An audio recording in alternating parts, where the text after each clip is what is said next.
Well, I believe that your eschatology is going to be incomplete if you're just using the Tanakh, because when the Messiah comes, which you don't believe Jesus is the Messiah, he's gonna come, with his message, with his Torah. So he's gonna like complete the Old Testament eschatology. He's gonna tie all the ends together, right?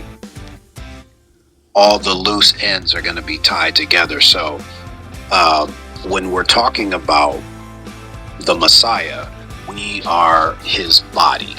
So when you see in chapter 14 of the prophet Zechariah, when Yahweh comes back, his foot's going to land on the Mount of Olives, right? Yeah. Okay, there's going to be like this geographical, a change in the geographical region, a phenomenon, the Jordan River or the rivers from the throne are going to flow south into the Dead Sea, and the Dead Sea is going to become sweet water, and it's going to have fish just like the Mediterranean. So there's going to be this whole geographical change, phenomenon that's going to take place during that time. But it says that when Yahweh comes back, he's going to have the Kadoshim with him, the righteous ones.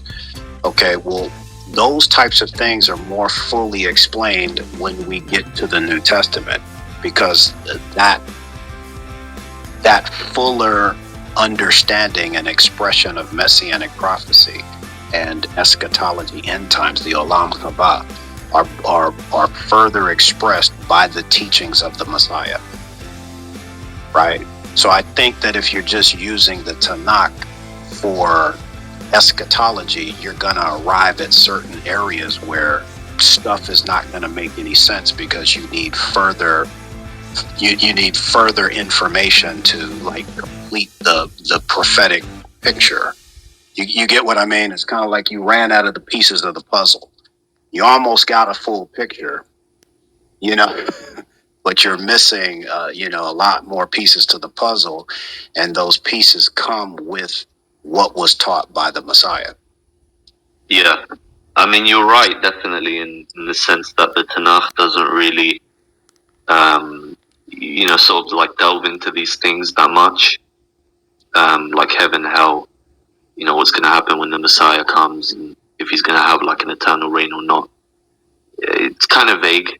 I mean, that verse that you gave me I think that's a good verse. No, the eternality of the Messiah is that's set in stone in the Tanakh.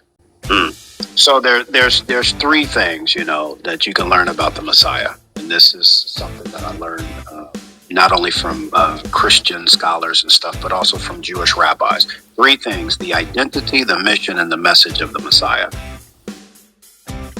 And we can definitely know his identity, where he's going to be born, right? All of that. We know his mission, right? What he's going to do, regather the tribes of Israel. He's going to be a light and salvation to the Gentiles, right? And all that. But then you, like I said, you have his identity, mission, and message.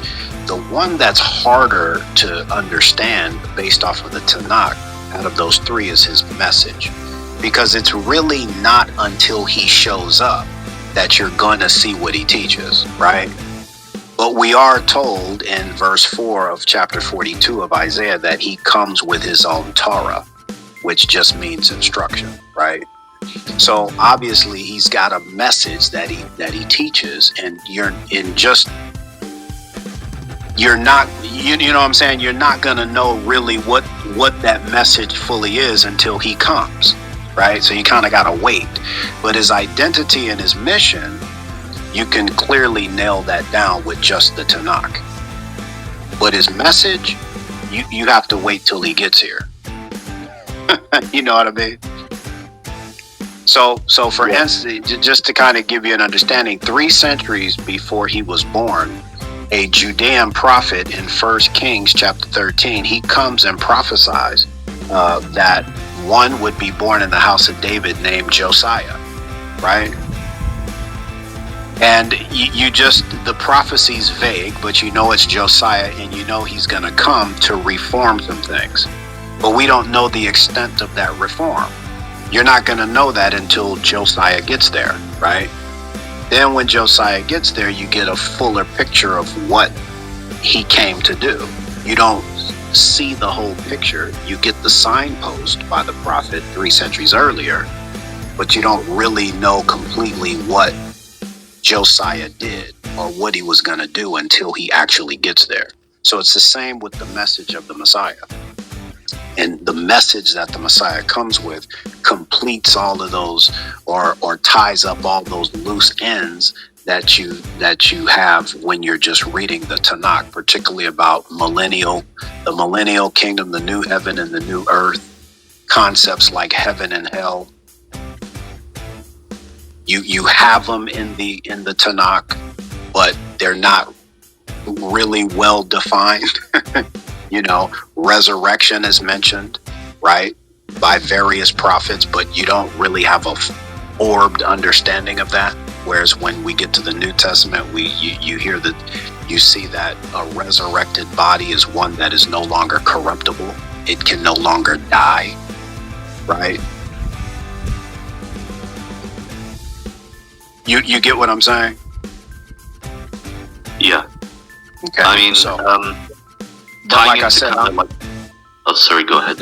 No, I'm just trying to stay Old Testament or Tanakh with you, but it's kind of hard because you're asking me questions of what I believe, and I'm just saying I have a fuller understanding of what these concepts are because I have the message that was brought by the Messiah that completes these concepts, that are kind of foggy and nebulous when you're just reading the Tanakh. They're there, the foundation of those concepts are there, but they're not fully described.